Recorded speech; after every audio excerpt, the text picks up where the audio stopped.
நீங்க வேலைக்கே போகாம இப்போ உங்களுக்கு பணம் வந்துட்டு இருக்கு. அது எப்படி சாத்தியப்பட்டுச்சு? ரிச் டாட் புவர் டாட் புக்கை நான் வாங்கி அதில் தான் நான் தெரிஞ்சுக்கிட்டேன் ரியல் அசட்னா என்னன்னு. இந்த புக்கை படிச்சதுக்கு அப்புறம் என்னன்னா பாசிட்டிவ் கேஷ் ஃப்ளோ தான் என் லைஃப்ல இருக்கணும். என்னன்னா 500 ரூபாய் நீங்க உங்க அக்கௌண்ட்ல இருந்து போயிடுச்சு, ரெட்ல வந்துடும், டெபிட் ஆயிடுச்சு. அந்த 500 ரூபாய் அடுத்த கிரெடிட் ஆகிற வரையும் ஐ வாண்ட் ஸ்பெண்ட்.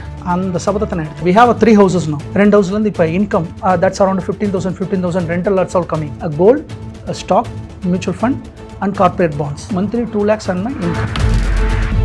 மிஸ்டர் பட்டு சார்னு ஒருத்தர் அவர் ஐஐடி மெட்ராஸில் வந்து இப்போ டாக்டரேட்டு ஃபிசிக்ஸில் அவர் டாக்டரேட். அவரும் என்ன மாதிரி தான் அவர் எதுவுமே ஃபினான்ஸை பற்றி தெரியாது. இப்போ அவர் வந்து ஃப்ரீ ஃபின்கால்னு சொல்லி ஒரு வெப்சைட்டு, இன்றைக்கும் சரி அது பாப்புலரே கிடையாது அந்த வெப்சைட்டு. ஆனால் செபி அவரோட வெப்சைட்டை ஃபாலோ பண்ணுது, அவர் போட்டிருக்க கால்குலேட்டரை அக்செப்ட் பண்ணுது செபி, நம்ம சென்னையால்.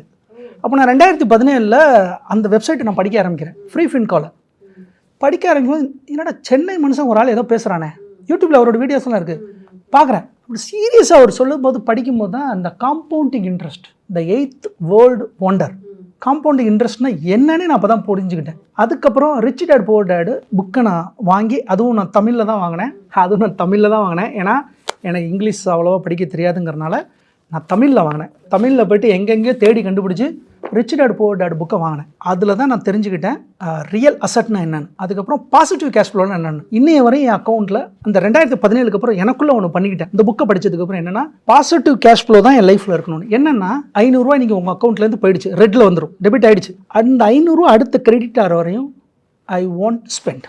அந்த சபதத்தை நான் எடுத்தேன். புரியுதா? அந்த சபதத்தை நான் எடுத்தேன். ஆனால் 500 ரூபாய் இப்போ நான் ஸ்பெண்ட் பண்ணுறேன், 500 ரூபாய் எனக்கு கொடுத்து எக்ஸிட் ஆகிடுச்சு. திருப்பி இந்த 500 ரூபாய் எனக்கு வர்ற வரையும் ஐ வாண்ட் ஸ்பெண்ட் இட். என்கிட்ட கிரெடிட் கார்டு கிடையாது, ஒரே டெபிட் கார்டு தான் இருக்குது. நாங்கள் வெளியில் போகும்போது என்னோடய வேலெட்டை நான் எடுத்துகிட்டு போக மாட்டேன். நாங்கள் போனால் ஒன்லி பார்க்கு தான் போவோம். பார்க்குனா நம்மளோட பூங்காக்குள்ளே போகிறதுக்கு எந்த ஃபீஸும் கிடையாது, எதுவும் கிடையாது, உங்களுக்கு எந்த எக்ஸ்பெண்டிச்சரும் கிடையாது. நேராக போகிறீங்க, பியூர் ஆக்சிஜன் எடுக்கிறீங்க, குழந்தைங்களோட விளையாடுறீங்க, திருப்பி வந்துடலாம். ஆனால் நீங்கள் ஷாப்பிங் மால் போனீங்கன்னா அதனால் நாங்கள் ஷாப்பிங் மால் போகிறது இயர்லி 1 டைம் தான்.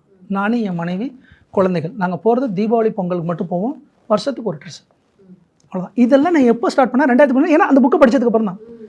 அனாவசியமான செலவுகள்லாம் ஏன் பண்ணுறோம், எதுக்கு பண்ணுறோம், எதனால் பண்ணுறோம், அந்த தியாகு அவர் கஷ்டப்பட்டது அதெல்லாம் என் மைண்டில் உட்காந்துருச்சு. அப்படியே ஸ்ட்ராங்காக உட்காந்தனால என்ன பண்ணிட்டேன்னா 2017 என்ன பண்ணேன், கோல்டெல்லாம் நான் அப்படியே கிராஜுவலாக பண்ண ஆரம்பித்தேன். எனக்கு 2 பொண்ணுங்க. ஒரு கட்டத்தில் என்ன ஆயிடுச்சுன்னா, நான் மிடில் ஈஸ்ட் போயிட்டே இருக்கேன், பிள்ளைங்களாம் வேறு என்னை வந்து மிஸ்ஸிங் பண்ணுறாங்க. ஒரு கட்டத்தில் சொல்லிட்டாங்க, எப்பா நீங்கள் இப்படியே போயிட்டே இருக்கிறீங்க, you need to be there with us அப்படின்ட்டாங்க ஒரு கட்டத்தில். அப்போ இப்போ நான் வீட்டில்